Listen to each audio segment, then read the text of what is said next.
Hello, second and third grade students. In your classes, you have been learning about folk tales, fairy tales, um, and today we're going to learn about a tall tale called Paul Bunyan. Now, there is a bit of a lesson in this book, and I want you to try to figure out what the lesson is while I'm reading it. Because your activity for today is tell me, describe the book. So tell me a brief summary of what happened in the story. And then you're going to tell me what you think the lesson is from the book. Okay? So let's read Paul Bunyan. Paul Bunyan. Paul Bunyan was the largest, smartest, and strongest baby ever born in the state of Maine. Even before he learned to talk, Paul showed an interest in the family logging business. He took the lumber wagon and wandered through the neighborhood collecting trees. Oh, this is not good. He's stealing people's trees. So if y'all can see that lady in the background is really mad. Look. Stole apple tree. There were so many complaints about Paul's visits that his parents anchored his cradle in the harbor.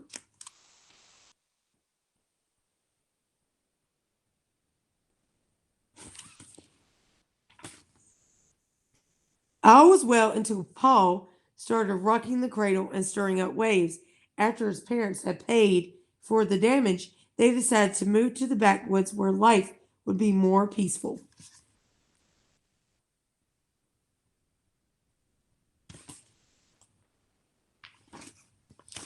Paul loved his new wilderness home. He soon grew into a sturdy lad who was so quick on his feet he could blow out a candle and leap into bed before the room became dark. Every day he joined his forest friends in their sports. He raced with the deer and wrestled with the grizzlies.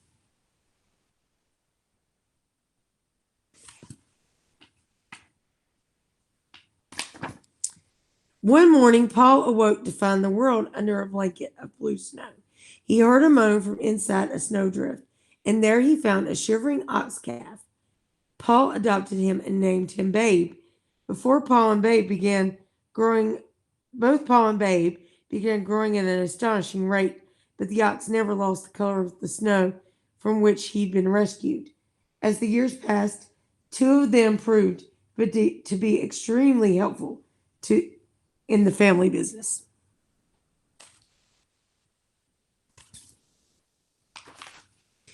At 17, Paul grew a fine beard, which he combed with the top of a pine tree. By this time, many other settlers were beginning to crowd into the Maine woods. Paul felt an urge to move on. He said goodbye to his parents and headed west. Paul wanted to cross the country with the best lumbering crew available. So here he hired Ole, a celebrated blacksmith, and two famous cooks, Sourdough Slim and Cream Puff Fatty. Then he signed up legendary lumbermen like Big Tim Burr, Hard John Murphy, and the seven Hackett brothers.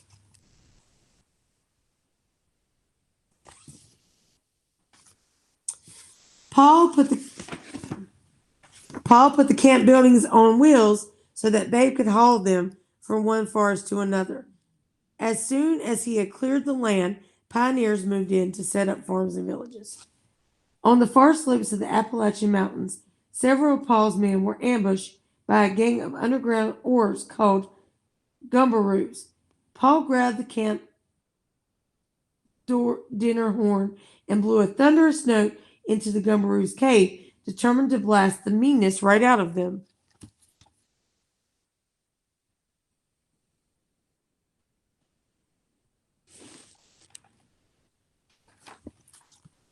To Paul's dismay, the Gumbaroos responded by snatching the entire crew. A wild, rough, and tumble rumpus began inside the den.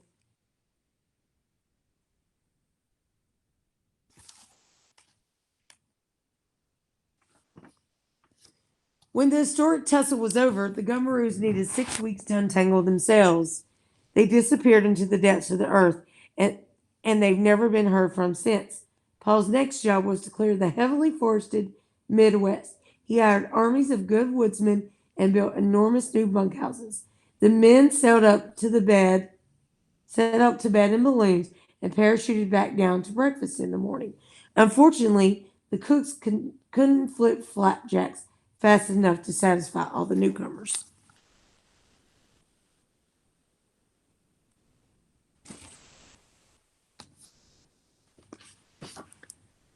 To solve the muddle, Paul built a colossal flapjack griddle. The source was greased by the surface was greased by kitchen helpers with slabs of bacon laced to their feet.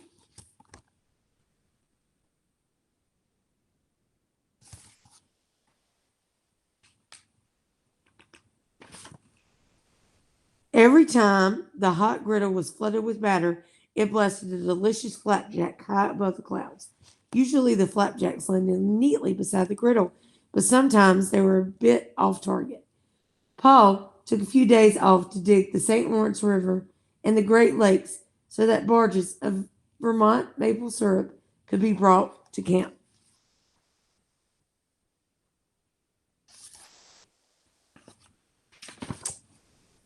Fueled by the powerful mixture of flapjacks and syrup, the men traveled the Great Plains and shaved the slopes of the Rocky Mountains. They probably would have sawed the peaks themselves into logs if a blizzard hadn't suddenly buried the entire mountain range.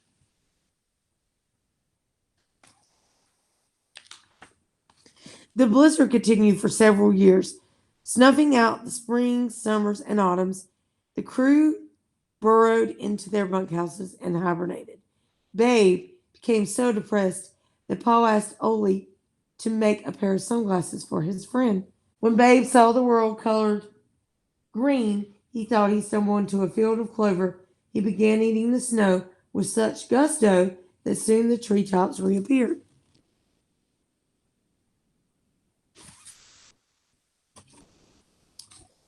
At that point, all those pent-up springtimes simply exploded, dissolving the storm clouds and the remaining snow. Paul and his friends invited some newly arrived settlers to join them in a celebration of all the holidays they had missed.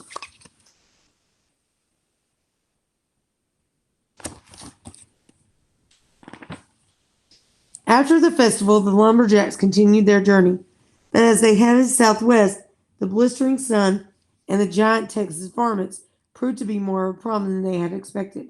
Traveling became so difficult that some of the men began to speak longingly of being buried by a blizzard or bear hugged by a gumbaroo.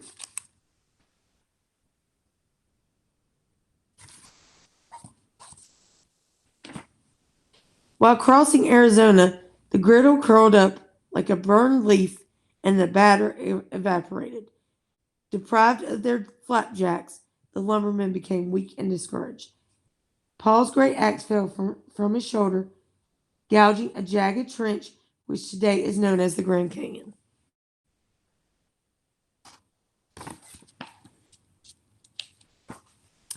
Disaster seemed certain until Paul came up with a desperate plan. He headed east and found a family that would sell him a barn filled with corn. Babe galloped it back across the desert. When the flaming sunrise hit that barn had exploded, and the lumbermen awoke to find themselves in a raging blizzard of popcorn. Dizzy with joy, they pulled on their mittens and began blasting each other with popcorn balls.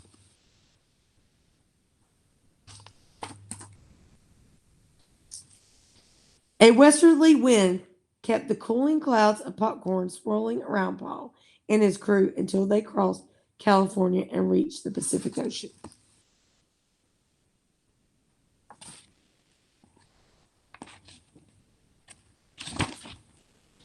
After he had crossed the country, some say that Paul gave up lumbering and rambled north searching for new areas of untouched wilderness. With the passing years, Paul has been seen less and less frequently. However, along with his unusual size and strength, he seems to possess extraordinary longevity. Sometimes his great bursts of laughter can be heard rumbling like distant thunder across the wild Alaskan mountain ranges where he and Babe still roam. And that is the end of the story. In the next video, I'm going to tell you how to do your activity for this week.